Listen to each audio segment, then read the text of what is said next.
J'étais en mode ok, j'accepte le deal, je vais lui démonter sa race à ce cancer quoi. Avant même qu'on m'annonce que j'ai un cancer et que je rencontre mon oncologue, en fait, j'ai entendu mon père crier dans le couloir, elle a moins d'une chance sur 2 de s'en sortir, en larmes. C'est assez dur. Enfin, on est entouré de meufs cis qui ont leurs règles, qui parlent de quand elles auront des enfants et qu'on peut pas trop relate ou que tout du moins on se retrouve à nous à avoir une réalité qui est vraiment très très différente. Moi, les échos que j'ai pu trouver qui m'ont vraiment réconfortée, c'était auprès des meufs trans et des mecs trans en fait. Vous vous apprêtez à écouter un épisode de l'Anomalie, le podcast qui ouvre la discussion sur la maladie et le handicap. Je m'appelle Julieta, j'ai 32 ans et je vis avec une sclérose en plaques. Interviewer des personnes avec une maladie ou un handicap a fait partie de mon parcours pour construire mon nouveau rapport au monde. Aujourd'hui, je vous propose d'écouter une de ces discussions en espérant qu'elle vous sera utile. Bonne écoute. Bonjour Héloïse, je suis sincèrement ravie d'échanger avec toi. J'ai noté sur mes notes « ravie » en majuscule. Super. La première chose que j'ai notée de toi, c'est que ton nom en langue des signes est Bouclette et rêve beaucoup, ce que j'ai trouvé adorable. Avant de présenter ton parcours et de présenter le peu de choses que je sais de toi, j'aimerais juste dire ce que j'ai perçu de toi. À mon sens, tu es une boule d'énergie et de bonne humeur. Dans tes messages et quand on s'est appelé et aujourd'hui également, tu transmets de bonnes ondes. À chaque fois, tu as les mots justes et inspirants qui me donnent le sourire et envie de sauter partout. J'ai eu des semaines un peu compliquées ces derniers temps et chacun de tes messages était une petite boule de bonne humeur, donc merci pour ça. C'est absolument adorable. Oh là là, ça y est, ça m'émeut déjà. Oh. Tu viens aujourd'hui pour nous parler de ton parcours. Alors peut-être un petit peu avant, mais surtout pendant et après. Un épisode que tu as eu et qui a été assez long avec le carcinome ovarien à petites cellules hypercalcémiantes, donc SCOHT. SCCOHT. SCC. Pourquoi être précise ? C'est donc un type de cancer gynécologique extrêmement agressif. Actuellement, 3 personnes dans le monde ont survécu à ce cancer sous sa forme avancée, donc tu en fais partie. On a un forum avec d'autres patientes et on est 3 recensées, mais il y en a probablement d'autres. C'est juste que on sait qu'on est 3 de stade avancé à être là en survivante à long terme. Ouais. Ok. Il y a sans doute, enfin j'en suis certaine, 1001 particularités de ton parcours sur lesquelles on va en revenir. On va sans doute pas tout pouvoir voir, mais l'axe que j'aimerais développer avec toi aujourd'hui, c'est comment inventer et réinventer son identité après la maladie. Surtout qu'on n'était pas censé être là. Oui, effectivement. Pour introduire très vite la discussion, les impacts sur ton identité ont été multiples puisque ton âge au moment où ton cancer s'est déclaré était extrêmement jeune, tu avais 15 ans. Et par ailleurs, le fait d'être touché par un cancer gynécologique, de vivre avec des séquelles, le contact plus ou moins proche avec la mort, c'est des thématiques qui sont extrêmement compliquées en général, et a fortiori quand on est adolescente. Est-ce que tu es prête à entamer cette discussion avec moi, Héloïse ? Oui, je suis prête, Julieta. C'est la première fois que l'introduction part dans tous les sens comme ça. C'est ok, c'est ok. Il n'y a pas de problème. Et pour commencer, donc tu connais déjà cette question, est-ce que tu peux te décrire rapidement afin que nos auditeurs et auditrices se familiarisent avec toi ? Oui, alors, donc moi c'est Héloïse, avec un H, très important le H, on l'oublie pas. J'ai 29 ans et 1 jour, c'était mon anniversaire hier. Joyeux anniversaire. Merci. Donc moi je viens du nord de la France, de métropole lilloise, et ouais, j'ai eu un cancer quand j'avais 15 ans. C'était fun, que dire de plus. Je suis migraineuse chronique depuis, et j'ai d'autres petites dingueries comme ça, mais là on va surtout parler je pense du SCOT. Le fameux. Alors, je peux l'appeler Scott et plus on peut l'appeler Scott. Donc là, tu nous as parlé de ta maladie, mais est-ce qu'il y a d'autres choses qu'on doit savoir de toi, sur ta personnalité ? J'écris des poèmes. J'ai là un collectif d'écriture, d'expérimentation poétique et littéraire qui s'appelle Galette Complète. Allez me suivre sur les réseaux si jamais. Salut. Je fais ma pub en même temps, j'en profite. Ça m'arrive de dessiner, je fais un peu de musique aussi, genre je touche à plein de trucs. Mais sinon, je suis chercheuse en histoire environnementale. Voilà. Pour le contexte. La première question que je te pose, c'est quand même pour faire un petit peu l'historique de ce qui s'est passé. Est-ce que tu peux expliquer rapidement ce qu'est le SCOT et comment tout ça a commencé ? Le SCOT, c'est pour Small Cell Carcinoma of the Ovary Hypercalcemic Type, donc carcinome ovarien à petites cellules hypercalcémiantes, ce qui est un nom assez barbare pour décrire une saleté. Le SCOT, c'est un type de cancer très rare, très agressif, qui peut seulement se faire diagnostiquer à partir d'une mutation génétique. Le SCOT ne survient que lorsqu'il y a une mutation sur un gène qui s'appelle le gène SMARCA4. Moi, je suis la seule mutante de ma famille, ce qui est aussi une incongruité dans l'ensemble parce que normalement, les très jeunes patientes, généralement, il y a un côté de mutation héréditaire en fait, ce qui n'est pas mon cas. Je suis vraiment la seule dans ma MIF. Que dire de plus sur le SCOT ? Comme son nom l'indique, c'est donc une tumeur de l'ovaire. Moi, dans mon cas, c'était au niveau de l'ovaire droit. L'hypercalcémie induite, c'est qu'en fait, ce sont des cellules cancéreuses qui sont très très fortiches parce qu'elles vont complètement hijack le système hormonal entier du corps et tout détraquer jusqu'à ce qu'il n'y ait plus que du calcium dans le sang de la personne, ce qui est quand même abominable parce qu'on peut littéralement mourir d'une hypercalcémie. Voilà pour le descriptif du petit Scott. Est-ce que t'es OK pour expliquer comment tu t'es rendu compte qu'il y avait quelque chose qui allait pas ? Oui, bien sûr. Moi, j'ai vraisemblablement gardé ma tumeur au moins 1 an. Au moins de mes 14 à mes 15 ans. Donc moi, j'ai été diagnostiquée l'été entre la 3e et la 2e, donc juste avant d'entrer au lycée.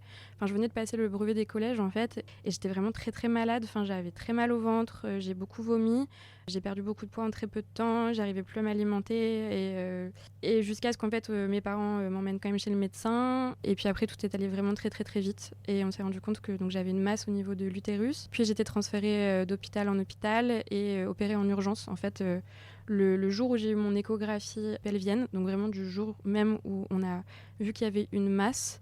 Du matin, donc à 10h, j'étais en salle d'écho et à 4h, j'étais au bloc et on enlevait ma tumeur. Donc c'est vraiment allé archi vite, sachant qu'à ce moment-là, j'étais à haut risque d'y passer vu que j'avais tellement de calcium dans le sang qu'à n'importe quelle seconde, en fait, mon cœur, mes reins, ma rate auraient pu lâcher. Donc je suis un peu une rescapée. Et le retrait de du coup ta tumeur a marqué le début de ton parcours thérapeutique ? C'est ça, exactement. Et ça s'est passé de manière assez trash parce que ce qui est super avec le Scott, blague, entre parenthèses, c'est que ma tumeur, elle était semi-liquide. Et donc, quand ils ont essayé de l'enlever, elle a craqué et elle a diffusé dans tout mon corps. Je ne sais pas si les auditeurs sont un peu sensibilisés aux questions de stade dans les cancers. On considère qu'à partir du moment où il y a une diffusion des cellules cancéreuses dans le corps, on est sur un stade avancé. Parce qu'en gros, il y a des risques que ça métastase un peu partout.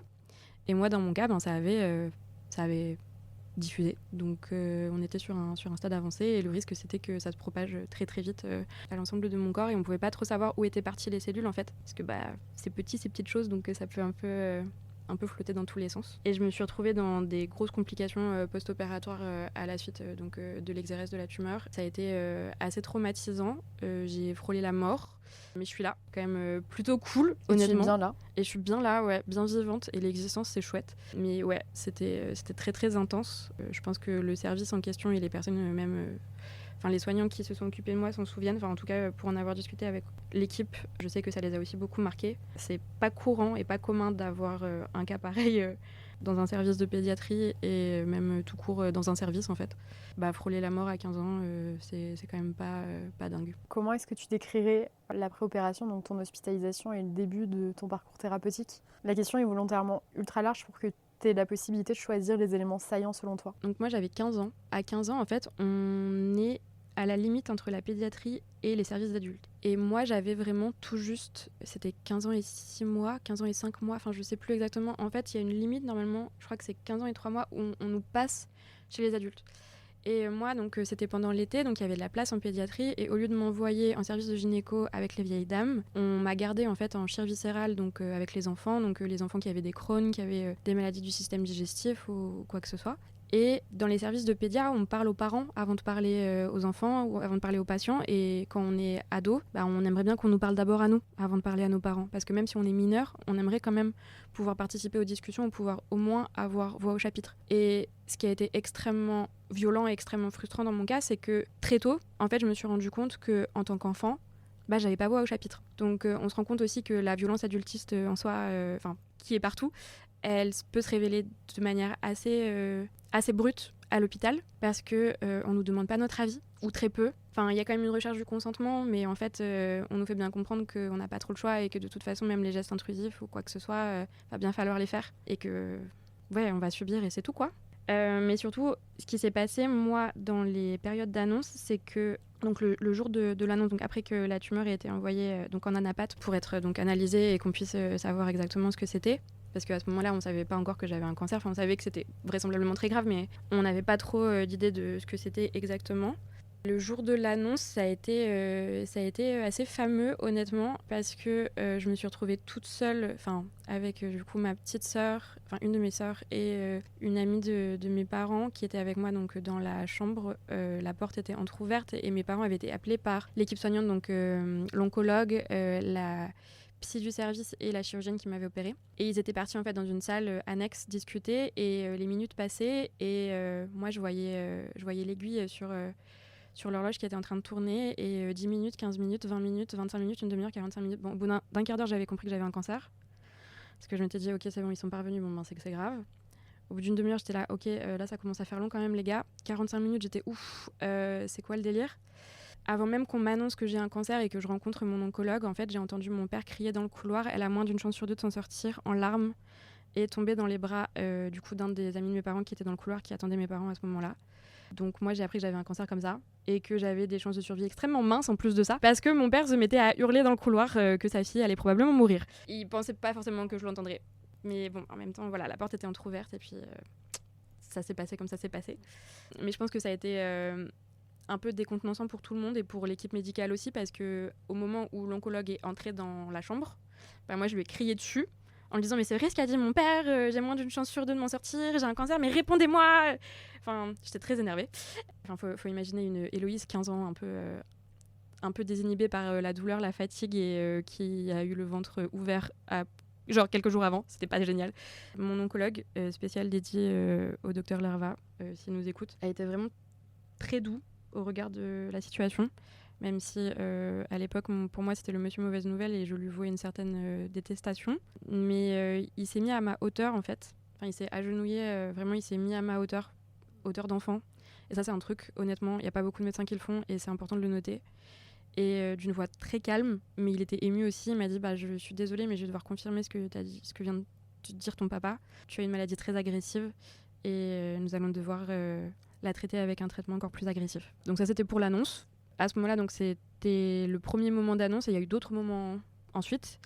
Les 45 minutes avec mes parents, c'était 45 minutes pour leur expliquer un peu les tenants et les aboutissants du protocole qui allait être mis en place et que mes parents y consentent avant même que moi j'aie mon mot à dire. Et donc moi, on m'a annoncé juste là qu'on allait devoir poser un pack, donc un porte-à-4, qu'on m'a montré d'ailleurs avec une peluche. C'est-à-dire, on m'a montré en fait sur une peluche à l'endroit où on allait me positionner le cathéter sur mon buste, mais en me le présentant comme si c'était un miroir, parce que chez les enfants, on se dit qu'en fait, on n'inverse pas la droite et la gauche, et donc on présente les choses. Et en fait, moi, ce qui s'est passé, c'est que du coup, quand je suis sortie du bloc et que j'avais mal, je disais, mais c'est pas le bon côté. Mais parce qu'on m'avait présenté le truc comme on présente aux enfants. Et le cathéter, c'est par là où passe la chimio, en fait. C'est ça, exactement. Une chambre implantable, donc c'est une petite boîte avec une membrane et un tube relié au cœur directement qui permet donc de pouvoir passer les produits et aussi les transfusions, mais ça évite d'avoir à poser des cathéters dans les veines quand on n'a pas un capital veineux qui peut encaisser, et surtout les produits de chimio en fait ça détruit les veines, donc on a besoin de pouvoir les passer directement dans le cœur, qu'il y ait des artères qui soient en état de les encaisser quoi. Et donc sur les questions d'annonce, ce qui s'était passé, c'est que donc d'abord on a posé le pack, ça aussi ça a été assez trash et j'ai d'ailleurs subi des violences médicales lors de cette chirurgie là, ce qui a été aussi assez traumatisant, mais c'était un peu le baptême du feu, on va dire, en tant que nouvelle patiente et nouvelle patiente en oncologie. C'était un peu ce truc de se rendre compte qu'on allait être très tôt dépossédé de son corps. Très tôt, j'allais plus trop m'appartenir, en fait. Et que les hommes, surtout, dans les services, et les mains des hommes avaient capacité de nuire assez immensément. Mais ouais... Ce qui s'est passé, donc, c'est que début août, donc là, on était donc mi-juillet, à peu près fin juillet pour la pause de Pâques, et début août, donc j'arrivais au centre Oscar Lambré, qui est le pôle unicancer de référence pour le nord de la France, donc c'est l'équivalent de Gustave Roussy pour Lille, ou l'Institut Curie selon, mais c'est plutôt Roussy, Bérard pour Lyon, mais donc le COL, le centre Oscar Lambré. Et c'est à ce moment-là qu'on m'a donc parlé donc, du protocole. Moi, à l'époque, donc tous les jours, moi je posais des questions à mes parents sur ce qu'on leur avait dit, et mes parents me répondaient pas, ou me répondaient un peu à côté, ou me disait note-les et tu poseras tes questions au médecin directement quand tu les verras en août, quand on ira quand on commencera la chimio quoi. Nous on sait pas, on peut pas te répondre, alors qu'en fait si mes parents ils savaient très bien, c'est juste qu'ils avaient je pense soit pas le courage, soit on leur avait dit d'éviter de me le dire, je sais pas, peut-être qu'il faudrait que je leur en reparle un jour, mais en tout cas on m'avait pas annoncé dès le démarrage que on allait devoir m'enlever mon utérus et mon deuxième ovaire. Ce qui fait que moi, déjà, à l'époque, j'étais un peu dans ce truc de oh mon Dieu, je suis à moitié stérile. À 15 ans, c'est nul. Mais peut-être que je pourrais quand même avoir des enfants si jamais je fais le choix d'avoir des enfants, sait-on jamais. Enfin, si je survis, on sait pas. Parce que de toute façon, j'ai encore un deuxième ovaire et j'ai mon utérus, donc bon, on verra. Et puis peut-être que aussi on va pouvoir faire de la conservation d'ovocytes, que sais-je.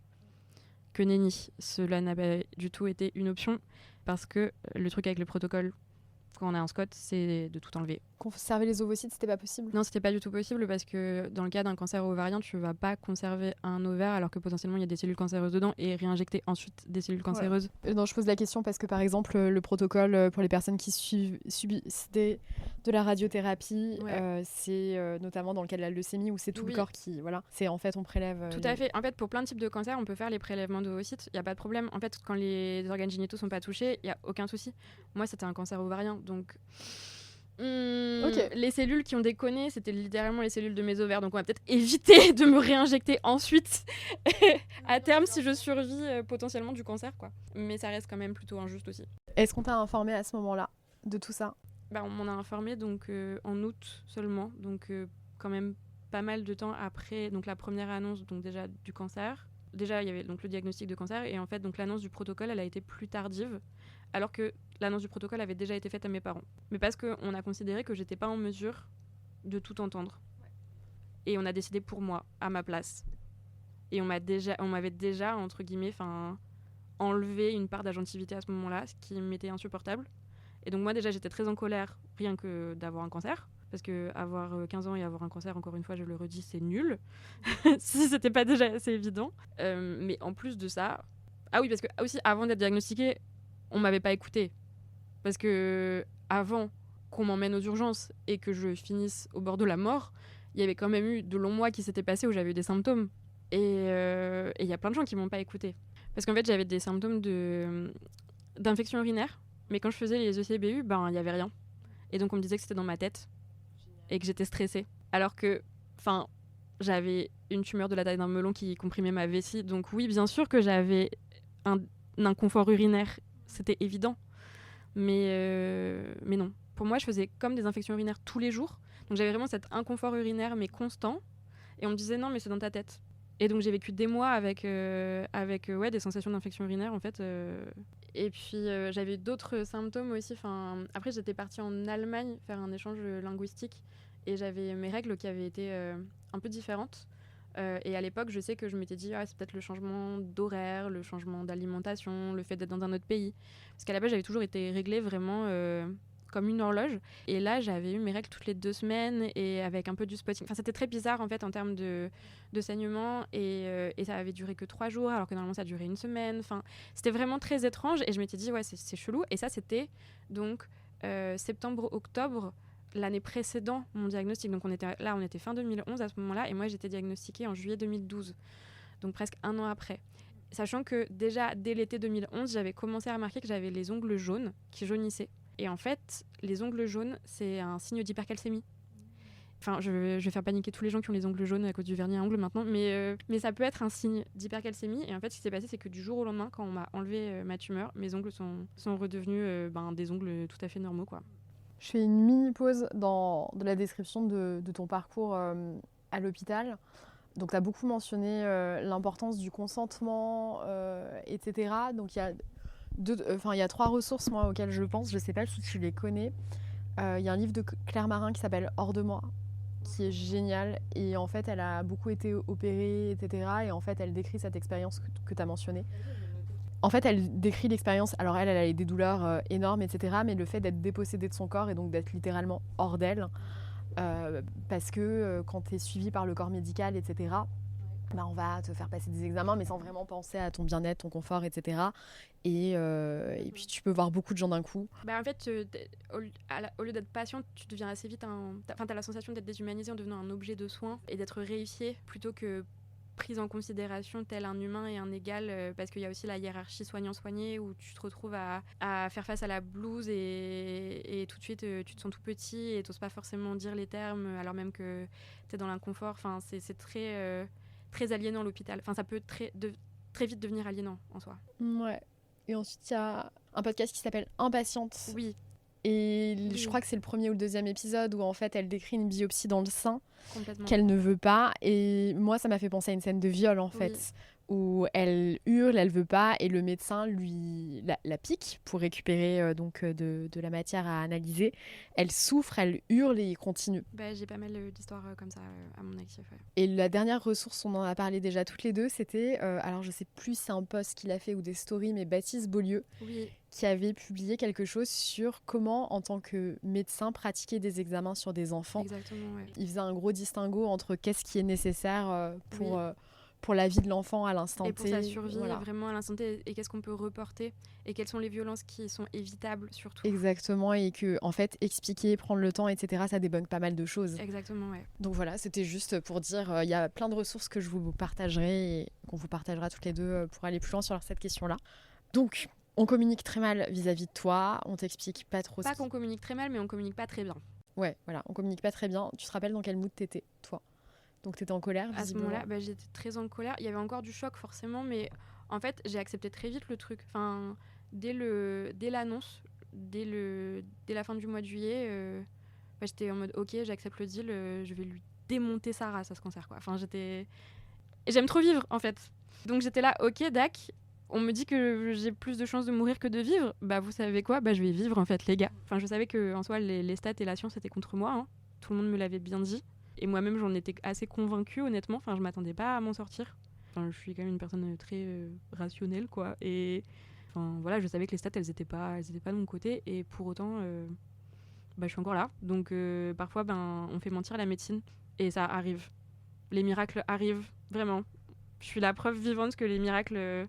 pas que ce soit un propos de développement personnel nul ou de New Age. Vraiment, s'il vous plaît, pas de ça ici. C'est pas du tout mon propos. Mais je veux dire, parfois, il y a des incongruités qui arrivent. Des anomalies littéralement, comme le nom du podcast. Je suis un peu l'anomalie du Scott. Ouais. On est là. Alors, au niveau des soins que tu as vécu, donc il y avait de la chimio, il y a eu des opérations. Oui. En termes d'anomalie, tu m'as décrit quelque chose, donc j'espère que je vais être extrêmement respectueuse dans la manière dont je vais présenter ça. Il faut que je retrouve mes notes. En fait, il y a eu une patiente quelques mois avant toi qui a eu exactement donc le Scott, qui a fait de la chimio-résistance, et donc ça. Le protocole a été adapté. Ouais. Pour éviter que tu suives le même parcours. Ouais. Exactement, ouais. C'est la base de la médecine et c'est affreux en soi et c'est tragique. Mais oui, c'est un peu ce truc de il faut que d'autres meurent pour que certaines vivent et certaines survivent. Et ce qui s'est passé, c'est que moi, dans toute ma malchance, et c'est affreux de le formuler comme ça, mais j'ai eu la chance qu'il y ait justement des médecins qui se rassemblent et qui se rendent compte que oui, quelques mois auparavant, il y avait une patiente en Europe qui était devenue chimio-résistante. Et donc, le protocole à la base qui avait été initié pour mon cas a été changé en cours de route. Chimio-résistante, ça veut dire que la chimio ne marchait plus. C'est ça, exactement. Ça veut dire que, alors même qu'ils avaient commencé donc, les cures avec un rythme soutenu, les cellules cancéreuses étaient revenues. Et que donc, une fois que les cellules se sont emballées, ça va très très vite en fait. Et surtout avec le Scott qui est extrêmement agressif et très rapide, les personnes peuvent partir en quelques jours, c'est plié et c'est juste affreux. Ce qui est encore le cas d'ailleurs aujourd'hui. Enfin, la plupart des patients diagnostiqués d'un Scott ne survivent pas. Enfin, vraiment, c'est une incongruité statistique, encore une fois, je le redis, de survivre à cette maladie. Mais on est là quand même. On existe. Il y a quelques survivantes et on est là. Et d'ailleurs, si jamais des survivantes nous écoutent, n'hésitez pas à reach out parce que on n'est pas beaucoup. Et en France, j'en connais pas beaucoup, donc n'hésitez pas.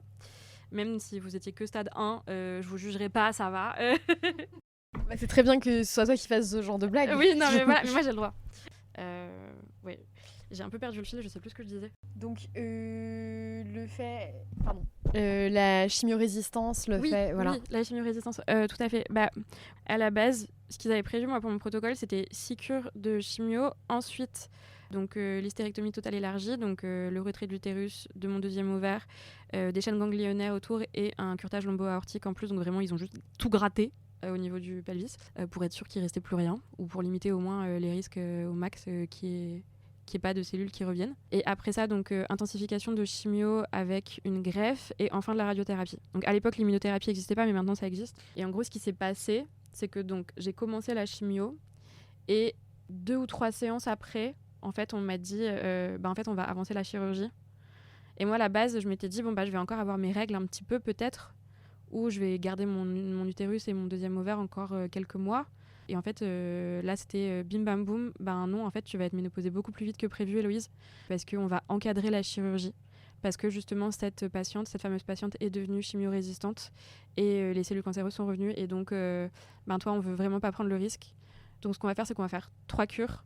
On va faire l'opération et ensuite, on refera 3 cures. Et ensuite, on continuera le protocole. Mais vu que, encore une fois, c'est une maladie extrêmement agressive, en fait, rien que l'idée même de mener à terme le protocole et de le faire en entier, on n'était pas sûr que je survivrais jusque-là, en fait. Et donc, chaque étape, c'était une avancée un peu dans l'espèce de grand marathon qui était ce protocole. Mais c'était aussi ce truc de course contre la montre où il fallait tout faire le plus vite possible. Il fallait aller plus vite que les cellules cancéreuses. Vu que le SCOT, c'est une maladie qui va très vite, il fallait mettre des produits de chimio très forts, très vite, très agressifs tout de suite, en espérant que ça allait dépasser le rythme des cellules. Bon, dans mon cas, ça a fonctionné. Et du coup, j'ai été opérée en octobre 2012. Et après ça, j'ai refait encore de la chimio. Et après ça, j'ai eu ma greffe. Ta greffe de moelle osseuse. Ok, oui. Parce que le principe de l'intensification de chimio, c'est que on détruit complètement le système immunitaire. On fait un reset complet. Et ensuite, il faut nous réinjecter un système immunitaire. Moi, en l'occurrence, vu que mon sang n'était pas malade, j'ai été ma propre donneuse. Donc, ça permet de limiter les risques de rejet lors des greffes. Bon, ça peut arriver quand même, mais c'est quand même beaucoup plus rare de faire un rejet lorsqu'on est son propre donneur ou sa propre donneuse. Fun fact, les cellules souches décongelées, ça sent l'artichaut. Et j'ai pas pu manger d'artichaut pendant de longues années après ça. Mais voilà, vous coucherez moins bête ce soir. Ou demain, que sais-je. Et après ça, la radiothérapie. Tu as mentionné à la fois lors de notre échange et ici à demi-mot le fait que tu as vécu des expériences traumatiques.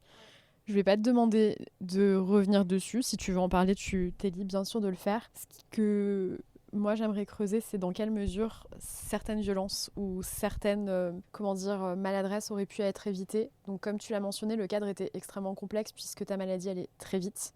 Qu'est-ce qui aurait pu être fait pour te mettre dans une position safe? En fait, ce qui est hyper compliqué là, c'est que moi j'aurais voulu qu'on prenne davantage le temps, mais le temps on l'avait pas. Donc quand il y a un impératif temporel comme ça, forcément on va très vite et la vitesse ça fait faire aussi des erreurs. Et aussi des dingueries en termes de violence et de trauma parce que faut endurer et subir vite, beaucoup.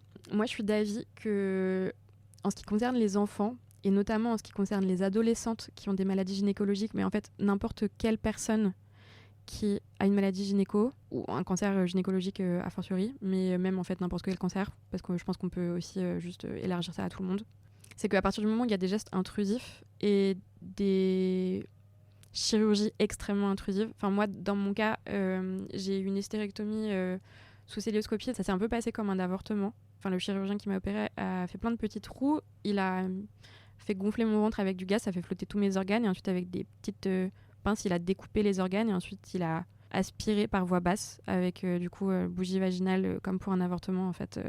On peut aspirer un fœtus. Là, il a juste aspiré mes organes et les a fait donc descendre littéralement par mon vagin. Déjà, c'est un type d'opération qui est assez particulier. Enfin, il y a des personnes qui vivent très mal leur avortement. Moi, j'ai pas hyper bien vécu mon hystérectomie. Aussi parce que j'avais 15 ans. Et que le chirurgien était très âgé et il s'est permis d'aller voir mes parents pour leur dire qu'il m'avait déflorée. Je pense que ça se passe de commentaires. Moi, je sais qu'à l'époque, quand ma mère est venue me dire que le chirurgien lui avait dit ça, j'ai dissocié tout de suite, en fait. Ça fait que quelques temps seulement que j'arrive à mettre des mots dessus. Mais ça c'est un peu resté une espèce de non-sujet chez moi pendant très longtemps parce que c'était une boîte dans une boîte qui était bien enfouie, bien loin dans mon corps et dans ma tête. Parce que le trauma, ça fonctionne comme ça aussi, on se protège comme on peut, surtout quand on a subi beaucoup, et surtout quand on était très jeune. Mais du coup, moi, je pense que, surtout quand on a affaire à des hommes chirurgiens, même si en soi les femmes chirurgiennes ne vont pas forcément protéger de ça non plus, dans tous les cas, ce serait assez souhaitable, à mon sens, qu'il y ait de la médiation, ou des formes de médiation, avec tout du moins une équipe transdisciplinaire ou des patientes expertes, je sais pas, mais quelque chose qui se passe, ou même des psychologues qui soient présents, mais un peu comme on peut le faire dans le cinéma avec les coordinatrices d'intimité, qui maintenant permettent de filmer des scènes de sexe ou des scènes d'intimité, en fait, de manière beaucoup plus safe, en respectant tout du moins au maximum le consentement des personnes. Quand on est dans un contexte médical et qu'on sait qu'on va devoir être intrusif avec le corps d'autrui. Et ici, en l'état, le corps d'un enfant et d'une enfant dans ses parties intimes, je pense que ce serait pas déconnant, honnêtement, qu'il n'y ait pas juste un vieux mec qui décide ou qui soit tout puissant et qui puisse aussi avoir peut-être d'autres personnes autour qui ne seraient pas des médecins mais qui pourraient tout du moins surveiller et encadrer ou garantir qu'il n'y ait pas de gestes de trop ou qu'il n'y ait pas... Parce qu'en fait, aussi, moi, j'étais endormie, je ne peux pas savoir exactement ce qui s'est passé pendant que j'ai été opérée, même si je sais qu'il y avait plusieurs personnes au bloc. Ça a été très éprouvant. Enfin, moi, les seuls souvenirs que j'ai, c'est la pose de ma péridurale qui s'est faite à vif parce que... Voilà, pourquoi limiter la dose de trauma lorsqu'on peut étaler et en rajouter encore. Et le post-op aussi qui a été terrible parce que je me suis retrouvée dans une guéguerre d'ego entre médecins. J'étais un service, du coup, en unité de soins continus, donc USC pour les gens qui connaissent. Donc c'est le post-op où on est branché à plein de machines parce qu'on est au risque de refinir en réa si jamais on désature ou que, enfin bref, pour une raison X ou Y, on fait une hémorragie ou que sais-je. Et en fait, ce qui s'est passé, c'est que l'anesthésiste de pédiatrie, donc moi j'avais été opérée chez les adultes, et l'anesthésiste de pédiatrie passait le matin, il faisait des prescriptions, et l'anesthésiste chef de service, du coup adulte, il passait, il déchirait ensuite la prescription qui avait été faite par l'anesthésiste le matin, parce que c'était son service et que c'était lui qui décidait, et que il aimait pas l'anesthésiste de pédiatrie. Sauf que c'est qui a trinqué du coup dans l'histoire, c'est moi. Et à l'époque, donc ma mère a fait un courrier à l'ordre des médecins pour faire du coup un signalement vis-à-vis de ce médecin qui, il me semble, a eu un blâme parce que même en tant que perte de chance, en fait, tout simplement, et de violence pour le coup pas nécessaire. Là, on avait un certain dossier. Bon, j'ai un peu digressé, mais j'avais pris des notes. Attends, je vais essayer de reprendre un peu. Ouais, en gros, j'avais noté dans mon carnet que les équipes médicales, elles devraient davantage être formées aux questions de consentement parce qu'on sait que les gestes qui sont médicalement nécessaires, ils vont être brutaux dans tous les cas. Il y a d'autres gestes, pour le coup, qui ne sont pas nécessaires. Et ces gestes-là, ils créent du trauma inutilement et ce serait quand même plutôt sympa de les éviter autant que possible lorsqu'on en a la possibilité. Et il y a une grosse dimension aussi de destruction du service public hospitalier. Donc les équipes manquent de moyens. Dans cette France à Macron, on le répétera jamais assez. Donc pour avoir des équipes pluridisciplinaires en oncologie, on va peut-être aller se brosser un petit peu. Mais ce serait quand même plutôt chouette, surtout dans les services de pédiatrie et d'AJA. Donc les services d'AJA, c'est ados, jeunes adultes. Mais moi, à l'époque, il n'y avait même pas encore de service d'AJA quand j'ai été hospitalisée. Donc moi, j'étais en service de pédiatrie, ou alors sinon, on m'envoyait chez les adultes. Mais la spécificité de la prise en charge des ados et jeunes adultes, au col, au centre Oscar Lambré, à l'époque, elle n'existait pas encore vraiment, quoi. Enfin, c'était informel. Et en soi, ça a évolué depuis, mais bon. Après, moi, je parle, c'était en 2012-2013, donc ça commence à faire un petit moment aussi, quoi. Alors, ma prochaine question est sur le post-hospitalisation. Ouais. Est-ce que tu as d'autres choses à mentionner sur ton parcours à l'hôpital avant que je passe à la suite ? Je pourrais dire que du coup j'ai un traitement hormonal substitutif de la ménopause depuis mes 16 ans et que je vais devoir prendre toute ma vie d'ailleurs, donc qui est là pour pallier aux effets secondaires à long terme de l'hystérectomie et du fait que donc, je suis ménopausée depuis mes 15 ans et que avec l'irradiation importante que j'ai reçue aussi, j'ai de l'ostéoporose au niveau des hanches et il faut bien que mes os se stabilisent pour éviter d'avoir des fractures osseuses et d'avoir une prothèse de hanche. Assez jeune, ce serait un peu dommage quand même. Pareil, sur les questions d'hormonothérapie, en gros, ce qui se passe dans mon cas, c'est que je suis suivie en service de PMA et préservation de la fertilité. Donc moi, quand j'arrive à chaque fois dans le service, on me demande si je suis là pour une PMA, pour un parcours de PMA, alors que j'ai plus d'utérus et plus d'ovaires. Et on me le redemande systématiquement. De l'extérieur, je perçois ça comme violent. C'est extrêmement violent, ça l'est. Et c'est pas nécessaire. Et surtout, ce serait vraiment pas compliqué de pas reproduire ça. Pourquoi est-ce que tu es suivie dans ce service ? Est-ce que ça fait sens ? Ça fait sens que je sois suivie dans ce service parce qu'en fait, il n'y a pas d'autres lieux, d'autres services qui pourraient s'occuper de ça. Et la médecin qui me suit du coup depuis mes 15-16 ans, c'est une endocrinologue gynéco qui s'occupe aussi des parcours de PMA et de préservation de la fertilité. Et donc elle, sa spécialité à la base, c'est ça. Et elle a quelques cas de personnes qui sont ménopausées précoces. Et elle a aussi des cas de personnes trans, évidemment, parce que c'est aussi dans ces services d'ailleurs que vont les personnes trans. Il y a quelques services qui sont les services spécialisés pour les questions de transidentité, mais c'est assez rare. En fait, la plupart des personnes trans vont dans des services de préservation de la fertilité et et de parcours de PMA en fait, qui sont les parcours d'endocrino / gynéco.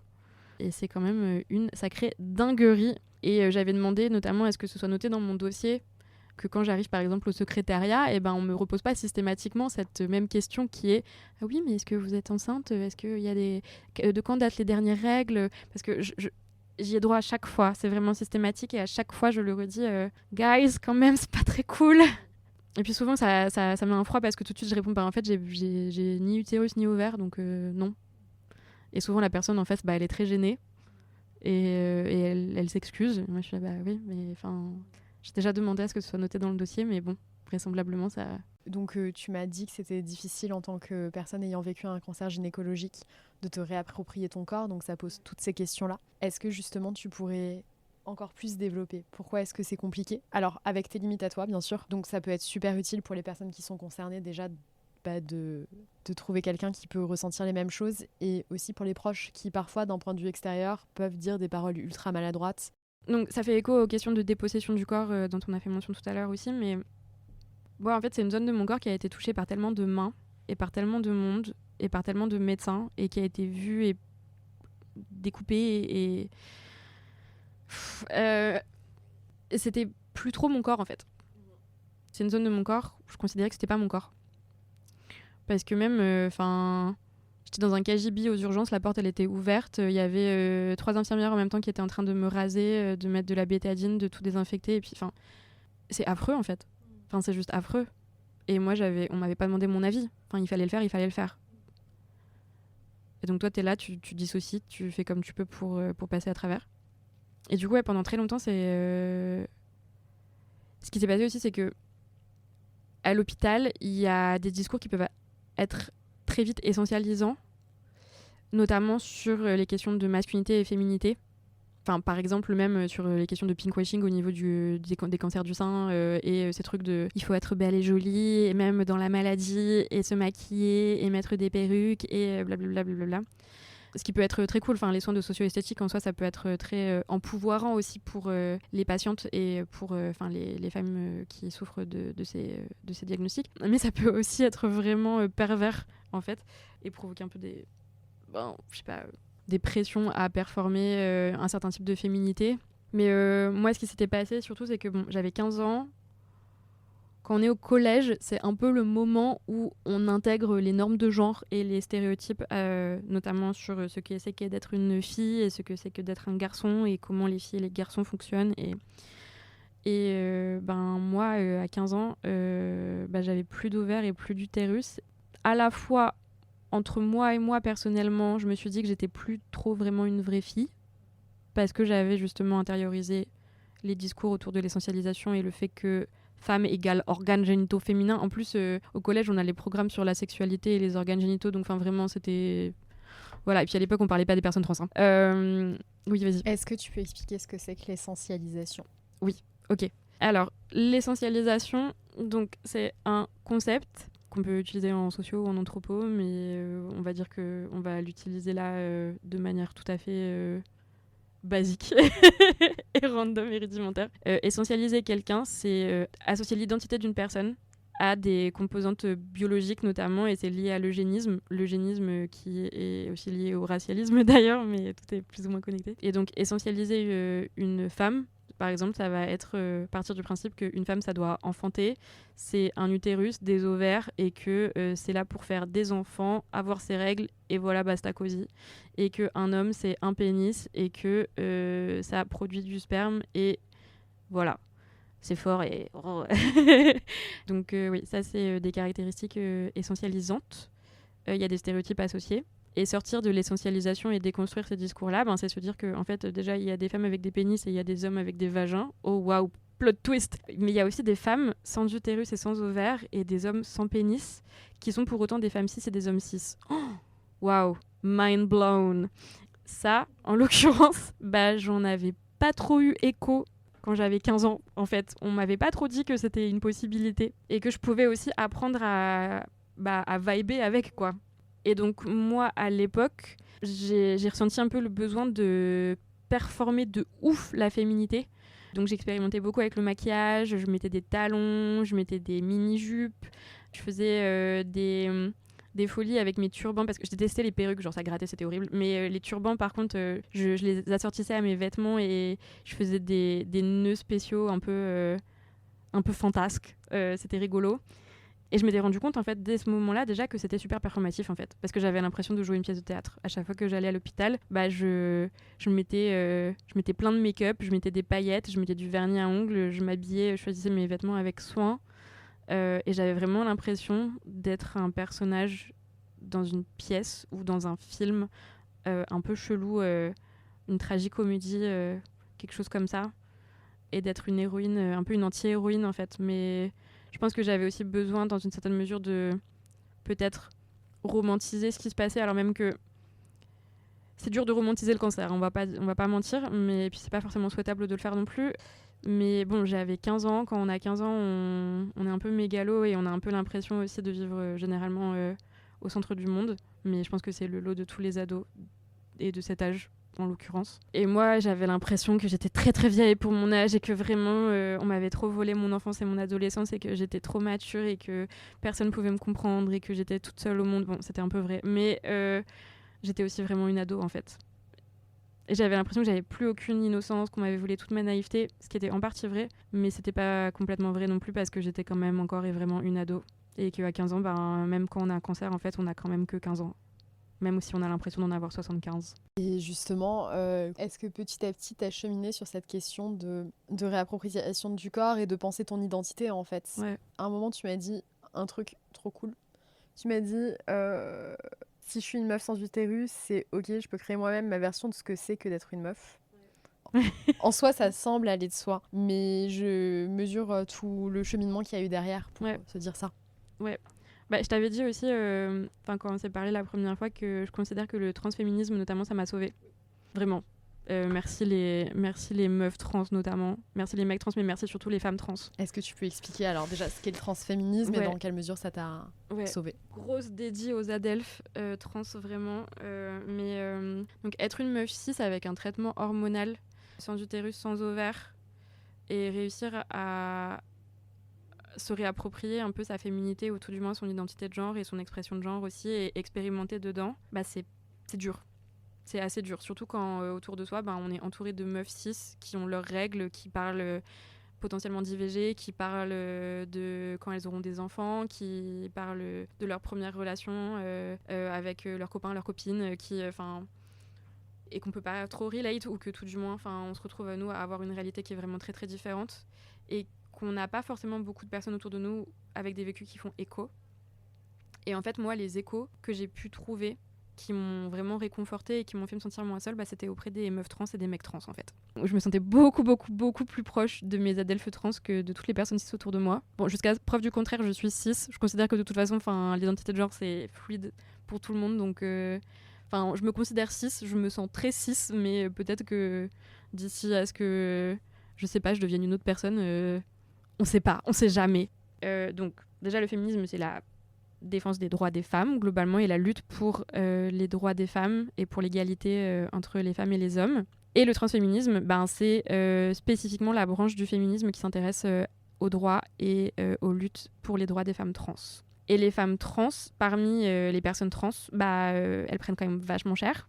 Parce que la transmisogynie, c'est une certaine sauce de misogynie bien dégueu, bien sale. Et moi, en fait, il y avait des trucs sur lesquels je pouvais vraiment relate, associés à la transmisogynie. Parce que moi, la misogynie, je la vivais, mais je vivais aussi des formes de misogynie chelou qui étaient que quand les gens captaient que j'avais pas d'utérus et pas d'ovaire, ça coinçait un peu, quoi. C'était genre, mais t'es bizarre, putain, genre, tes organes, ils collent pas à qui tu es, en fait, genre, c'est quoi le délire. Et aussi même, je me suis déjà pris de la transphobie en pharmacie, en fait. Moi, du coup, je vais chercher mon traitement hormonal à la pharmacie.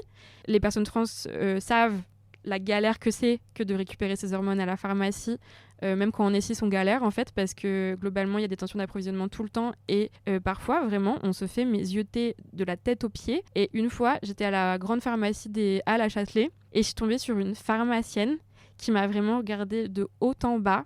Elle a vraiment cru que j'étais trans en fait et elle voulait pas me donner mes hormones que je prends du coup depuis mes 16 ans. Et ça c'était du coup quand ça a eu lieu, c'était genre il y a 2 ans que j'ai eu cette super interaction. Ce jour-là, j'avais une expression de genre qui était un peu masque. J'avais mis une chemise, j'avais pas un binder, mais genre j'avais un haut qui était un peu aplatissant. Je sais pas, peut-être que j'avais une énergie un peu masculine ce jour-là, que sais-je. Et encore, on s'en fout. Mais j'ai vraiment ressenti le fait qu'elle a bugué et qu'elle s'est posé la question de mon genre. Ou genre, elle s'est dit, je sais pas si cette personne est une femme ou un homme, mais en tout cas, cette personne me demande des hormones féminines. Enfin, quote féminines, parce que du coup, les oestrogènes et la progestérone, mais c'est pas en soi des hormones féminines, parce que tout le monde en a. Mais ouais, elle a pas voulu me donner mes hormones, en fait. Et je pense sincèrement qu'elle... Elle n'a pas une obligation légale de te les donner ? Si, bien sûr. Mais en fait, je pense vraiment qu'elle a cru que j'étais une femme trans. Et elle a pas voulu me les donner. Il a fallu que je sorte ma carte d'identité. Ce qui est quand même vraiment affreux, hein. Que je lui montre qu'il y avait un F sur ma carte d'identité. Alors que je lui avais déjà fini ma carte vitale et que sur ma carte vitale, il y avait un numéro 2.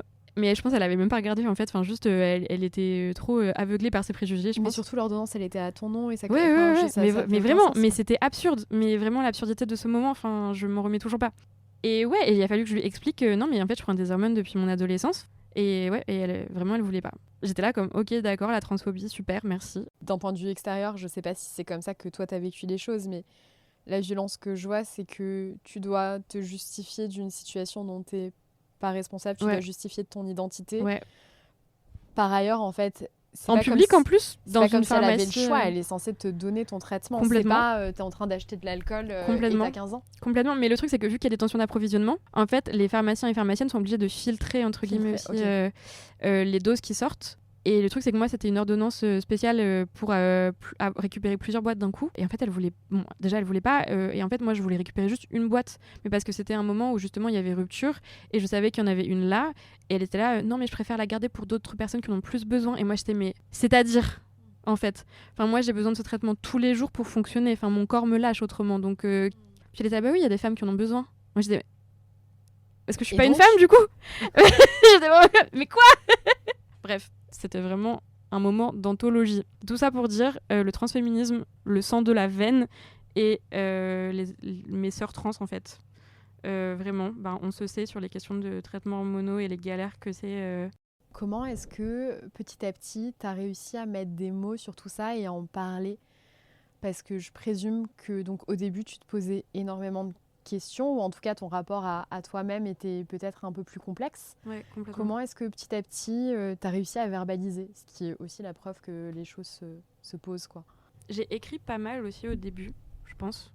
C'est plus passé par l'écrit que par l'oral. Je pense qu'il y avait un gros dialogue dans mon intériorité aussi, où même si je verbalisais pas, il y avait quand même des choses qui se formulaient dans une certaine mesure. Et puis après, j'avais un suivi psy aussi tout du long, donc ça me permettait de pouvoir écumer pas mal et sortir pas mal de choses en thérapie et de mettre des mots sur des choses sur lesquelles j'avais pas forcément mis de mots auparavant. Et encore là, je suis toujours en thérapie et encore récemment, je commence à sortir des trucs sur lesquels j'ai tardé entre guillemets, mais on tarde pas vraiment, mais sur lesquels disons j'ai pas forcément voulu trop m'attarder jusqu'ici, où je me sentais pas forcément prête encore pour les sortir des limbes dans lesquelles j'avais pu les plonger ou dans lesquelles mon corps avait pu les plonger. Et c'est lié aussi au fait de revenir à son corps, parce que le mécanisme de dissociation, c'est un mécanisme de survie, forcément. Mais quand on apprend à beaucoup dissocier, c'est difficile parfois de revenir. On en parle dans un épisode avec Léa de la dissociation, mais est-ce que tu peux expliquer ce que c'est avec tes mots? Et si tu en as un exemple, pas un exemple de... attends, je sais pas. Bon bref, c'était un exemple de dissociation, mais qui est pas un trigger. Sinon, pas besoin, mais juste le concept. Du coup, dissocier, c'est ce qui arrive quand on vit quelque chose de particulièrement choquant ou traumatisant. Et c'est un moment en fait où le corps et l'esprit se déconnectent. On devient un peu comme un esprit qui flotte et on n'est plus dans son corps, on sort de son corps. Il y a des gens qui se voient de l'extérieur, qui se regardent comme de l'extérieur, comme si ils étaient un peu un pantin désarticulé. Il y a d'autres personnes qui sont juste absentes à elles-mêmes, qui se sentent plus là. Moi, je sais que quand je dissocie, soit j'ai l'impression d'être extérieure à mon corps, soit j'ai juste l'impression de flotter, ou parfois vraiment de juste pas être là. Je suis là, mais je suis pas là. Un exemple, là, sur les derniers mois, j'ai fait des grosses crises de migraine que j'avais beaucoup de mal à traiter avec les antidouleurs. Et dans ces moments-là, je dissocie énormément, en fait, et la douleur me fait dissocier. Et je sors de mon corps, et du coup, je suis pas là. Quand le cerveau a pris l'habitude de partir dès qu'il y avait un choc ou un trauma ou un trigger qui réactive le trauma, recréer des chemins qui font qu'on reste dans son corps et qu'on arrive à passer à travers, bon courage parce que franchement c'est vraiment difficile à faire. Et c'est un peu les questions de mouvements somatiques aussi en thérapie, et de la psychothérapie intégrative, tout ça, mais il y a aussi des méthodes en TCC qui permettent de revenir au corps. Thérapie cognitive, comportementale. Ça fait des années que j'essaie de revenir dans mon corps. Et là, récemment, ce qui m'aide beaucoup, c'est le mouvement et de danser. Tous les matins, je mets de la musique et je danse. Et ça me met en joie déjà. Ça met beaucoup de joie dans mon cœur et dans mon corps, même quand j'ai très mal. Et surtout quand j'ai très mal d'ailleurs, j'essaie quand même de mettre un peu de musique, ça aide parfois. Souvent en fait, ça aide. Et parfois c'est même beaucoup plus efficace que les médicaments qui ne m'apaisent pas tant que ça finalement. Bien que ce n'est pas un propos contre les médicaments. Les médicaments c'est utile. Prenez vos médicaments. Mais ouais, la danse ça permet de revenir dans son corps pas mal. En tout cas c'est ce qui fonctionne là actuellement pour moi. Nager aussi ça aide. Puis l'eau aussi c'est trop bien. Être dans l'eau. Oui, partons sur un truc ésotérique, mais moi ça me ramène. Je pense que c'est peut-être un truc aussi qui donne une sensation de comme d'être dans du liquide amniotique, je sais pas, mais ça m'apaise immédiatement. Ouais, non, mais je pense qu'il y a beaucoup de gens pour qui ça fonctionne comme ça. Moi après, j'ai fait de la natation quand j'étais plus jeune, avant d'avoir un cancer. Je faisais de la natation en compétition et tout, dans une autre vie. Mais du coup, nager, ça a toujours été quelque chose de très réconfortant pour moi aussi. Et c'était un peu un socle dans ma vie avant d'être malade. Et le fait de revenir aussi à l'eau et de repartir dans une routine un peu de la piscine, c'est un peu un truc de reclaim, de me réapproprier aussi mon corps d'une certaine mesure avec la mémoire des muscles, la mémoire des gestes. Et ça, c'est un truc où même s'il y a beaucoup d'années qui séparent les différentes versions de moi d'avant et d'après maladie, c'est quelque chose qui reste en fait, cette mémoire des gestes dans l'eau. C'est un peu un socle sur lequel aussi je peux venir me reposer et qui est durable dans le temps et qui fait beaucoup de bien. Et je pense qu'on a toutes et tous des socles comme ça, mais il faut juste savoir un peu les trouver. Parfois, on les oublie, mais en fait, ils sont là quand même. Ouais, et je trouve qu'il y a un truc qui est un peu particulier dans le cadre de la maladie avec le sport, c'est que ça dépend des niveaux de handicap qu'on a, etc. Mais parfois, ça fait du bien, en fait, d'avoir une activité sportive, même si elle est douce. Complètement. Et c'est un moyen de s'empouvoirer. Complètement, je suis totalement d'accord. Avec l'APA aussi, ça peut être l'activité physique adaptée, et c'est pas du tout un propos de genre as-tu essayé le yoga ? On n'est pas sur ce propos-là. Mais c'est vrai que le faire dans le respect de son corps et de ses limitations aussi physiques et de ses douleurs. Parce que par exemple, moi je sais que le fait d'avoir eu plusieurs cathéters au niveau de mon épaule droite notamment, parce que j'ai eu 2 PAC et un qui était très mal positionné, et du coup j'ai pas pu bouger mon bras droit pendant pas mal d'années. Il y a des gestes que je peux pas faire, et en termes d'amplitude, je suis limitée aussi parfois. Et je me suis déjà déchiré le pec d'ailleurs, je recommande pas, ça fait très mal, en nageant la brasse une fois. C'était terrible. Je crois que je faisais... En plus la brasse quoi. Vraiment la brasse, non mais vraiment je me suis fait bolosse quoi, jusqu'au bout. Mais ouais non, j'ai cru que je faisais un AVC ce jour-là, je recommande vraiment pas, c'est pas très drôle. Ne vous déchirez pas les pectoraux, c'est pas marrant. Mais ouais, juste les mouvements doux, dans le respect de son corps, ne pas aller trop loin, trop vite, ne pas forcer, et puis s'échauffer avant aussi, c'est important, parce que moi en l'occurrence je m'étais pas échauffée avant de nager. J'ai appris de mes erreurs. Mais oui, non, c'est trop important parce que ça permet de revenir à son corps en fait, et surtout d'avoir une pratique entre soi et son corps qui nous est propre, et où les médecins ont rien à dire, et où les mains des médecins sont pas présentes. Parce que quand on a été dépossédé de son corps, et quand tant de médecins et tant de mains, que ce soit des médecins, des infirmières, des anesthésistes, que sais-je, bref, des soignants, ou même pas que des soignants d'ailleurs, qui ont pu avoir des gestes intrusifs ou juste nous toucher dans tous les sens et vraiment nous retourner comme une crêpe sur la table d'opération ou sur juste la table en salle de consultation parce qu'il fallait faire un examen, que sais-je, voilà. En fait, le sport, ça peut être une des modalités de retour à son corps et de réappropriation de son corps, parce que on décide soi-même ce qu'on fait avec. Et en ça, c'est aussi un retour à l'agentivité et un retour à soi qui est non seulement nécessaire et précieux, mais qui est, à mon sens, vraiment vital, en fait, juste parce que... ça va être un peu bateau de dire ouais, le mouvement c'est la vie et tout, mais il y a quand même vraiment ce truc aussi de quand on a des douleurs chroniques et qu'on est constamment renvoyé aussi, je pense au stéréotype ou à la caricature un peu de la personne malade ou la personne handicapée, côte fardeau de l'humanité, qui est un poids pour la société, vraiment le discours validiste de base qu'on peut aussi soi-même intégrer d'ailleurs très souvent. Le sport, ça peut être un moyen de sortir aussi de ça, pas dans un truc d'inspiration porn ou de positivité toxique non plus, mais vraiment juste de reconnexion au corps et de reconnexion aux sensations aussi. Surtout quand on a des membres avec des sensations bizarres. Enfin, moi, je sais que mes nerfs ont été pas mal touchés par les chimios au sel de platine, et que ce soit les zones cicatricielles ou les terminaisons nerveuses sont jamais complètement revenues, ou les extrémités où les sensations sont pas vraiment là ou quoi que ce soit. Enfin, ça fait quand même beaucoup de bien de retrouver des formes de sensations dans ses muscles et dans ses articulations qui non seulement peuvent être agréables, enfin surtout qui nous sont propres, quoi. Ouais, je sais pas, j'ai l'impression de radoter un peu. Je sais pas si c'est tout à fait clair, mais voilà. Quand c'est fait dans un cadre qui est pas dans la performance ou quoi que ce soit. Complètement, qu'on se mette pas la pression non plus, quoi. Ouais, et je trouve dans une perspective juste de se faire du bien, c'est ultra puissant comme outil. Au même niveau que la thérapie.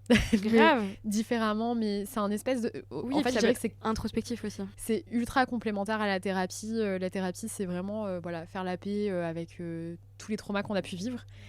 Et c'est marrant, le sport, c'est vraiment... moi, je sais pas si c'est ton cas à toi, mais je suis très déconnectée de mon corps. Et il y a des rares moments où, hop, ça revient, et c'est par le biais du sport. Et alors là, ces moments-là, j'ai envie de pleurer. Pareil. C'est très beau. J'avais été hospitalisée en service de rééducation fonctionnelle une fois, et justement j'avais fait de l'APA, donc activité physique adaptée, et je me souviens avoir fondu en larmes dans les premiers jours dans la salle de sport, mais parce que justement il y avait ce truc de je suis dans mon corps là en fait. Et quand on revient dans son corps après des années où on n'y a pas été, alors déjà c'est très perturbant, c'est décontenançant au possible, et c'est submergent surtout. Parce que y a plein de sensations qui sont différentes, qui sont parfois nouvelles, ou parfois qui sont aussi dont on se souvient, mais dont on n'avait pas eu la sensation depuis très très très très longtemps. Et donc il y a un peu ce truc de la mémoire aussi du corps, et de se souvenir en fait de ce que ça fait que d'être en soi-même et d'être dans son corps. Et ça c'est assez incroyable. Et d'être bien dans son corps, ouais, complètement. C'était très, très chill ce passage, et j'espère que ma question là va changer le mood. Va pas changer, le mood. Comme beaucoup de personnes que j'ai interrogées et qui ont vécu des parcours d'hospitalisation compliqués, tu mentionnes la présence de stress post-traumatique. Et par ailleurs, tu vis avec des séquelles de ce qui s'est passé. Quelle est la place que tu laisses au passé avec le trauma en général? C'est difficile de... En tout cas, moi, donc j'ai vécu des traumas, mais qui sont pas en lien avec ma maladie. Quoique si, en fait, en vrai aussi. J'ai la sensation, tu sais, d'avoir au début une boîte qui est mal rangée et qui prend trop de place. Et puis à un moment, donc je fais une boîte plus petite, mais je veux pas qu'elle disparaisse. Le but, c'est pas d'enfouir le trauma, c'est pas de le cacher et tout, c'est de lui donner une place qu'il existe, et donc que le passé soit là, mais qu'il prenne pas toute la place. Enfin, moi, c'est ma perspective. Toi, comment est-ce que tu vois les choses? Oui, c'est un peu le truc de... T'as l'événement, il va pas se faire plus petit, mais c'est juste que tu vas reconstruire autour, quoi. Alors moi, ma perspective, je pense que le diagnostic de cancer à 15 ans, c'est un élément assez structurant dans ma vie. Pas que je me définisse entièrement et que je sois pas rattachée. Justement, je m'essentialise pas moi-même et mon identité au fait que j'ai eu un cancer. Genre, je suis pas mon cancer et je suis pas juste la meuf qui a eu un cancer. Mais par contre, ça vient infuser littéralement toute ma vie. Ça prend de la place dans mon quotidien. Ça prend de la place dans mes relations. Ça infuse mes liens à ma famille, ça infuse mes liens à mes amis, ça infuse aussi mes relations si je veux relationner de manière romantique avec quelqu'un. Forcément, parce que avec un corps traumatisé, de toute façon, on va pas... Voilà.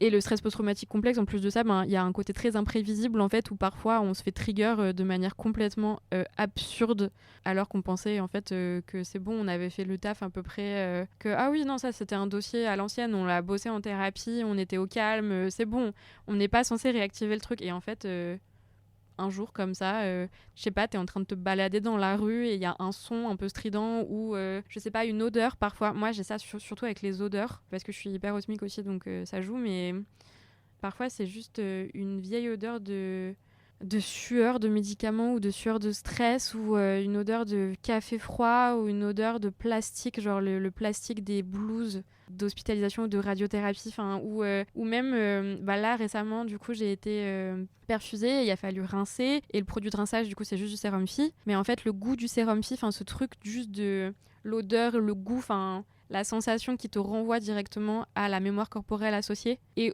à un moment des années auparavant où en fait ton corps était dans un état tout à fait différent et dans un contexte tout à fait différent, sauf qu'en fait ta mémoire elle fait pas la différence entre fucking 2026 et 2012-2013 où t'étais en train d'encaisser ta grève quoi. Enfin, j'ai eu ça longtemps aussi avec les odeurs d'artichaut du coup. Ah oui, bah oui, tu l'as mentionné. rapport ouais, à la greffe. Je pouvais plus, mais vraiment l'artichaut c'était plus possible. J'arrive à en remanger maintenant. À la base en plus j'adorais ça, mais vraiment je pouvais plus parce que j'associais ça à l'hôpital. Ouais, c'est vraiment très aléatoire en fait. Et après sur la question de quelle place ça prend vraiment, bon ça va faire un peu développement personnel à la con, mais désolé, mais il y a un peu tu tends vers ça depuis le début hein. Aïe aïe aïe. Oh là là, non c'est terrible, vraiment. S'il vous plaît pardonnez-moi. Je te taquine. Hein. Je pense qu'il y a un peu un truc aussi de reprendre de la gentilité là où on peut, et il y a des trucs qu'on subit, il y a des trucs sur lesquels on a quand même une part de choix ou sur lesquels on peut gratter du choix. Et je pense que sur les questions du trauma, et notamment quand on a un stress post-traumatique complexe et qu'on a fait beaucoup de thérapie, quand même ça aide, il y a aussi la question de la place qu'on s'accorde à donner à certains événements et à certains triggers dans une certaine mesure. Quand on arrive à reprendre un peu, pas le dessus, parce que ça reste des traumas, donc le principe du trauma, c'est que c'est imprévisible. Avec le stress post-traumatique, on sait jamais, on peut se taper des cauchemars, des réactions ou quoi que ce soit. Enfin, c'est jamais parti, ça partira jamais en fait. Enfin, ce sera là toute la vie de toute façon. Mais je pense quand même qu'il y a une part assez empouvoirante en fait en soi, surtout quand on a pu mettre le trauma à distance ou l'événement traumatique, tout du moins, et qu'on n'a pas été trop réactivé au fil des années, même si bon, ça arrive aussi. Je pense que vraiment, on a aussi une part de choix étonnamment qui est de se dire ok là en fait je fais le choix de pas plonger dans l'aigreur par exemple, ou de pas plonger dans le cynisme, ou de pas plonger dans la rage sourde, de donner la place genre à la tristesse, à la colère, au trauma, la place que ce trauma mérite, mais de pas le laisser prendre toute la place. Et je pense qu'il y a eu de nombreuses années, notamment en sortant de l'hôpital, où j'étais submergée par le trauma. Quelqu'un qui aurait pu tenir ce discours-là à côté de moi, mais je lui aurais foutu des baves. Donc là, littéralement, la Héloïse du passé, probablement, qui est à côté, elle serait en mode « Mais Héloïse du futur, qu'est-ce que tu te dis ? N'importe quoi !» Mais là, je suis en mode « Ouais, mais non, mais en fait, la Héloïse de 29 ans, peut-être que c'est devenu une vieille icône, c'est comme ça. » Spécial dédié Brigitte Macron, on est là. Mais ouais, non, je pense qu'il y a quand même vraiment un truc de aussi se réapproprier une forme de pouvoir et de puissance qu'on a sur nos propres traumas. Et c'est ce qui permet aussi de s'émanciper de ces traumas dans une certaine mesure, en fait. Parce qu'ils resteront là de toute façon. Ils font partie de nous, intégrantes de nous, enfin vraiment. Ils font partie de nos corps et de la mémoire de nos corps. Donc pareil, on va pas pouvoir se détacher de la mémoire corporelle. Enfin, c'est un peu le truc de genre « the body keeps the score », mais pour de vrai, la mémoire corporelle, c'est quand même un gros dossier et... Encore une fois, c'est très imprévisible, donc parfois on se prend des vagues dans la gueule et il faut juste essayer de flotter au maximum comme on peut dessus, quoi. De pas sombrer et pas se noyer dedans. Et c'est bien d'avoir des petites bouées aussi, du genre la thérapie ou les antidep quand on en a besoin. Les amis. Les amis aussi, beaucoup, ouais. Les amis peuvent être des bouées tout à fait précieuses. Des petits phares dans la nuit et dans la tempête. Vraiment, vraiment. On remercie les amis qui sont des phares et des lumières. Mais je pense qu'on peut devenir son propre phare aussi, en fait. Oui, carrément. Je fais une mini digression trauma et après, je pense qu'on se dirigera tranquillou bilou vers la fin. Est-ce que tu m'autorises à parler de moi ? Oui, et à donner un exemple ? Évidemment. Je sais pas si on peut faire un parallèle entre les traumas que, sur le plan, médical, corporel, psychologique que tu as vécu et mes traumas à moi qui sont plus en lien avec des violences psychologiques. Mais pas du tout dans un contexte médical. Ça reste des violences en fait. Donc même si les contextes sont différents, l'expérience des violences, il y a des choses qui font écho et qui sont... on peut relate. Donc voilà, mais moi, la manière dont j'ai dealé avec ces traumas, c'est que je me suis rendu compte, effectivement, donc pour les personnes qui connaissent pas vraiment le stress post-traumatique et des choses comme ça, c'est ce qu'on peut appeler surréagir en fait à un stimulus qui va nous rappeler quelque chose. Et donc avoir se figer,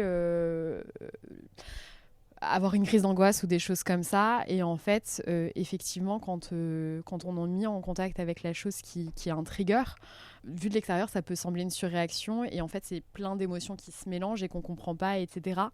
Et moi, ce qui m'a empouvoirée, ce qui m'a permis de prendre du recul, c'est petit à petit de décortiquer tout ça et de décortiquer en fait ce qui était du ressort de mon rapport au passé et voir dans la situation présente ce qui allait pas, etc.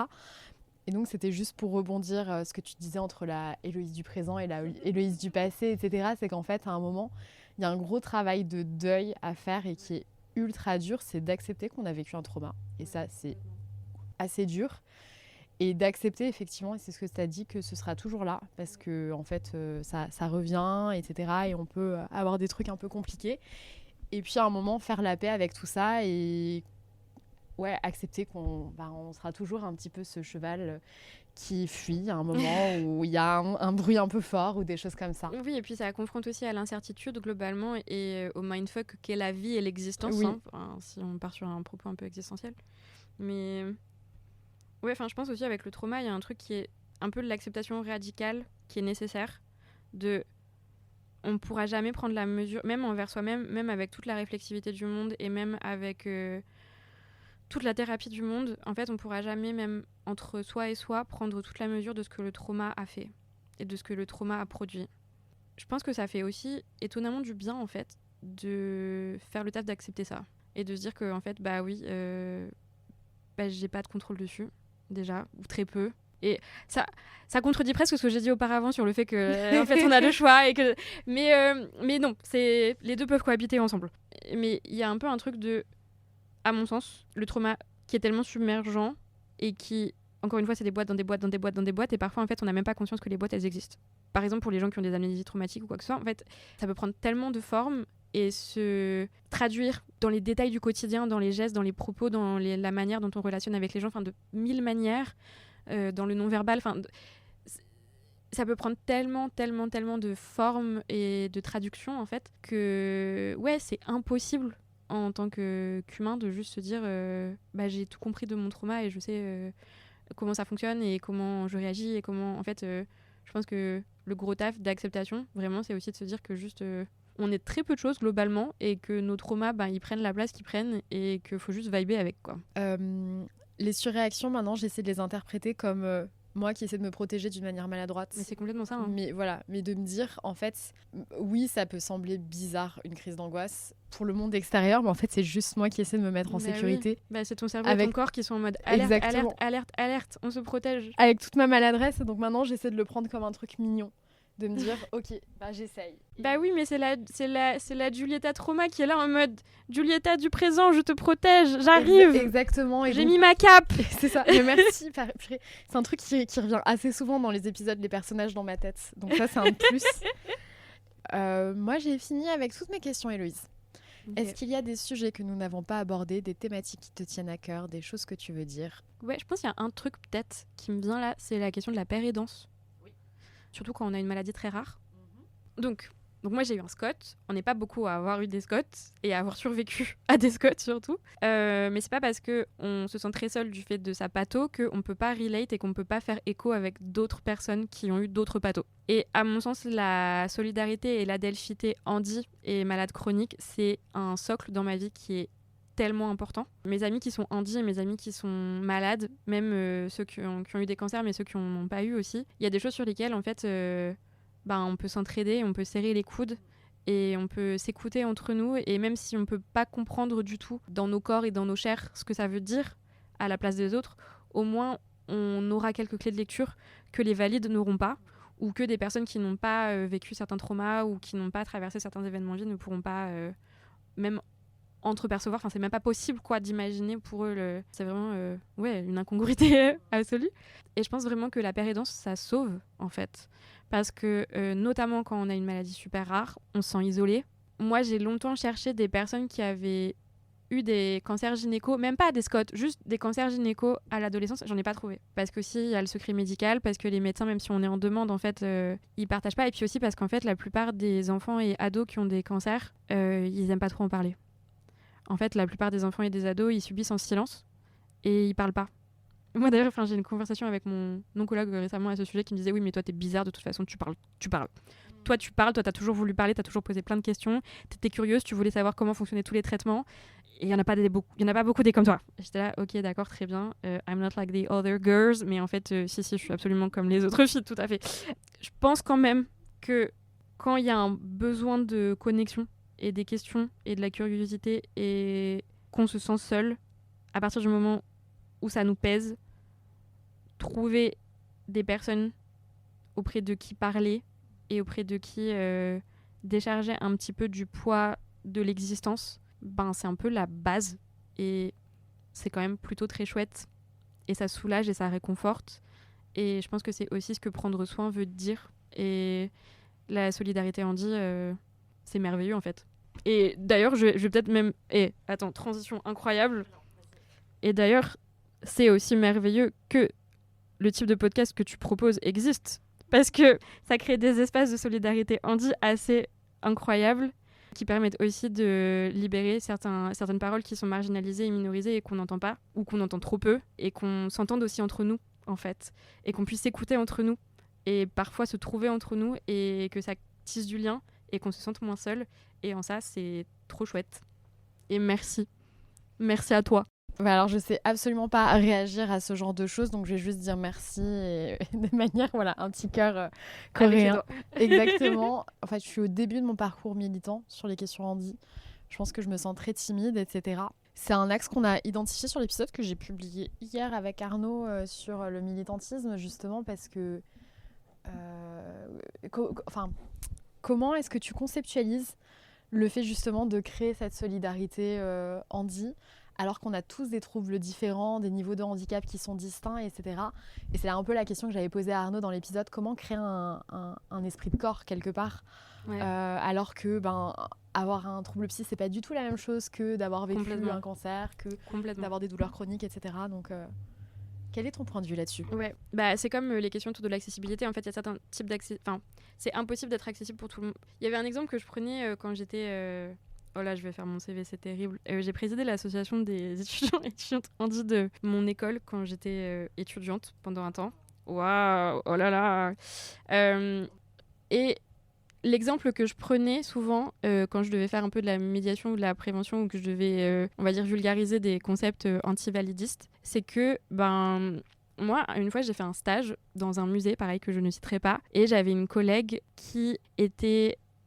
malvoyante et elle avait besoin de beaucoup de luminosité sur son ordinateur et de gros caractères par exemple ou des choses comme ça. Et donc elle avait donc un aménagement de poste littéralement avec donc des outils qui lui permettaient donc de rendre accessible son poste de travail. Et moi donc je suis migraineuse et je perds la vue en fait quand il y a la luminosité qui est trop forte. Enfin c'est vraiment, je perds la vue littéralement. J'ai soit mon champ de vision la moitié disparaît, soit j'ai des auras avec des spectres lumineux, je vois des paillettes, je vois des trous noirs. Enfin c'est vraiment rocambolesque. Et un jour où donc elle n'était pas là parce que je sais plus si elle avait une formation, que juste elle était en temps partiel, je sais plus exactement le contexte, je me suis retrouvée à devoir utiliser son ordinateur et donc moi j'ai baissé la luminosité pour pouvoir travailler dessus parce que sinon je pouvais pas travailler dessus. Et en fait on m'a hurlé dessus dans le bureau en me disant mais t'es en train de faire quelque chose de discriminatoire parce que t'es en train d'enlever l'accessibilité de son outil.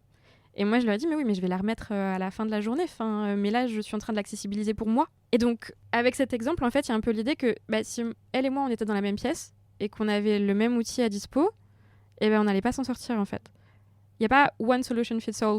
On ne peut pas juste utiliser un truc en se disant, OK, c'est bon, ça va fonctionner pour toutes les personnes Andy et ce sera bon. Et en ça nécessite justement déjà d'avoir de la nuance et d'avoir de la curiosité pour les gens et de ne pas préjuger, en fait, non plus de leurs besoins. Pareil pour, par exemple, si tu organises une soirée et que tu as des personnes qui sont malentendantes et que à côté de ça, tu as des personnes autistes ou des personnes qui ont du mal à processer les sons ou qui auront un rapport, tu vois, sensoriel au son qui sera très très différent. Et pareil, en fait, il va falloir trouver des moyens d'adaptation qui sont différents pour chaque personne et pour autant, tu peux essayer de le faire dans la collectivité. Souvent, on manque de moyens. Mais c'est possible quand même. Et ça nécessite forcément d'inventer et d'innover. Et c'est des questions, quand on est dans les milieux antivalidistes, qu'on se pose tout le temps. Parce que ce soit au niveau de la diversité, même de la langue, on n'a pas toutes et tous les mêmes capacités, que ce soit vis-à-vis des handicaps psychiques ou notamment des personnes qui sont handicapées mentales. Ça peut arriver aussi, il y a différentes catégories du coup dans les fiertés handi, donc il y a différentes couleurs associées donc au handicap psy, aux handicaps mentaux, il y a des handicaps de développement, il y a des handicaps physiques, il y a les maladies chroniques, il y a les handicaps invisibles évidemment, et il y a plein de choses qui overlappent parce que généralement, quand on est handi ou malade chronique, on n'a pas qu'un seul truc, et ça vient un peu créer une espèce de tambouille marrante. Et d'ailleurs, déjà, rien que pour un seul humain, souvent, les différentes pathos qu'on peut avoir soi-même, elles s'entrecroisent et elles sont aussi contradictoires et ambivalentes. C'est-à-dire qu'un truc qui va nous aider pour une patho, ça va nous pénaliser pour une autre. En soi, rien que déjà en soi-même, on peut se rendre compte de la complexité que c'est, mais donc être avec d'autres personnes handies qui ont d'autres pathos et qui ont d'autres besoins, ça peut être difficile quand on n'a pas les mêmes besoins, en effet, mais je pense que c'est possible de créer de la solidarité à partir du moment où on se rend compte qu'on sort de la norme valide et que tout ce qui nous relie et ce qu'on a en commun, c'est déjà l'identité handi, qui est quand même un socle, d'être perçu, qu'on soit handicapé, enfin que notre handicap soit visible ou invisible, de subir la violence validiste, parce qu'on l'a subi toutes et tous, à des formes différentes, mais on l'a subi, et donc ça c'est des choses sur lesquelles on peut relate différemment et à des niveaux vraiment très différents et dans des mesures différentes, mais c'est quand même quelque chose qu'on peut avoir en commun. Et puis après, il y a encore toutes les questions d'intersection. Par exemple, les personnes non blanches handi vont pas du tout subir les mêmes choses que les personnes handi blanches, selon quel type de moyens on a, selon si on est un homme ou une femme, selon si on est hétéro ou non, l'âge, tous les critères identitaires de toute façon, encore une fois, là seront pertinents. Donc pour en revenir à la solidarité handi, c'est pas genre nous versus les valides, mais c'est plutôt réussir à radicalement dépasser le cadre valide. Parce que les valides, en fait, ce sont des personnes handi en devenir. Et c'est important de rappeler que les corps valides ne sont qu'éphémères. Et il y a un réel continuum entre le fait d'être en bonne santé, quote en bonne santé, et le fait de passer de l'autre côté du handicap, de la maladie, et que ça aussi c'est fluide, et que le handicap et la maladie c'est un spectre, et c'est fluide, et que c'est changeant dans le temps, que c'est pas linéaire, qu'il y a des moments où on va mieux, qu'il y a des moments où on va très mal, que quand on a une patho ou un handicap dynamique, évolutif, il y a des périodes où on peut courir, où on peut sauter, où on peut danser, et il y a des périodes où on est cloué au lit, on a tellement mal, on peut pas s'alimenter, on peut pas lire, on peut pas manger. C'est du vécu, je le vis au quotidien. C'est compliqué pour les proches de comprendre exactement ça, et on peut nous accuser de faire semblant, ou alors d'en jouer, ou de, je sais pas, mais juste mettez-nous dans nos shoes 2 petites secondes. C'est hyper frustrant en fait de se retrouver avec une santé complètement imprévisible ou un corps sur lequel entre guillemets on peut pas se reposer ou on peut pas avoir confiance, alors même que c'est notre vaisseau et notre maison sur cette terre. Et comment on fait? Je pense que les personnes handies, elles ont beaucoup de choses à dire et faut les écouter. Après, il y a forcément une grande diversité de profils au sein des personnes handies. Il y a des personnes handicapées de droite, il y a des personnes handicapées de gauche, il y a des personnes handicapées qui sont pas du tout politisées et qui sont ultra validistes elles-mêmes, comme il y a des personnes non blanches qui sont extrêmement racistes. On vit dans une société qui est validiste en fait, donc à partir de là, on a tous intégré les stéréotypes et les préjugés validistes. Après, c'est la question de prendre conscience de nos propres biais et des regards qu'on porte nous-mêmes sur nos propres corps et aussi sur les corps autour de nous. Et aussi, on peut être sensibilisé sur certaines questions liées à certains handicaps et pas du tout sur d'autres. On peut, par exemple, être très sensibilisé sur les questions de maladies chroniques et pas l'être du tout sur les questions de surdité. On peut être très sensibilisé sur les questions de handicap moteur, savoir utiliser un fauteuil roulant et à côté, pas comprendre qu'en fait, une personne, qui a un syndrome des lèvres dans l'os puisse pas venir à tel événement parce qu'en fait, elle est fatiguée chronique et que la fatigue chronique...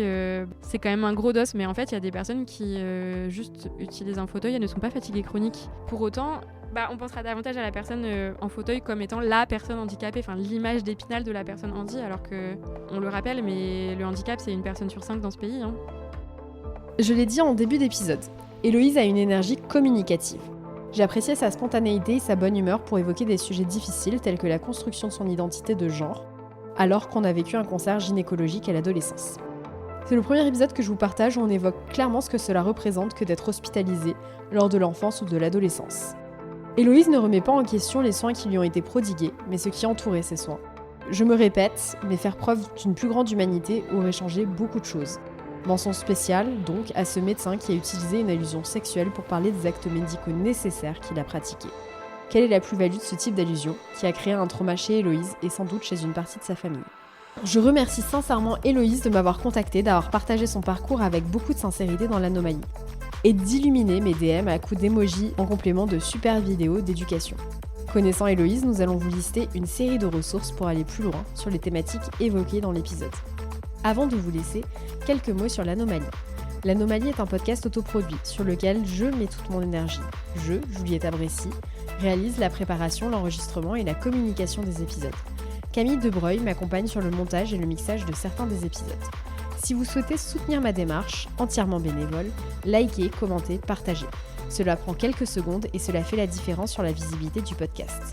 Vous pouvez suivre les aventures de l'Anomalie sur Instagram via le compte l'anomalie.lepodcast. Nous nous retrouvons dans 10 jours pour le prochain épisode. D'ici là, prenez soin de vous. Et Philakia, qui signifie bisous bisous en grec.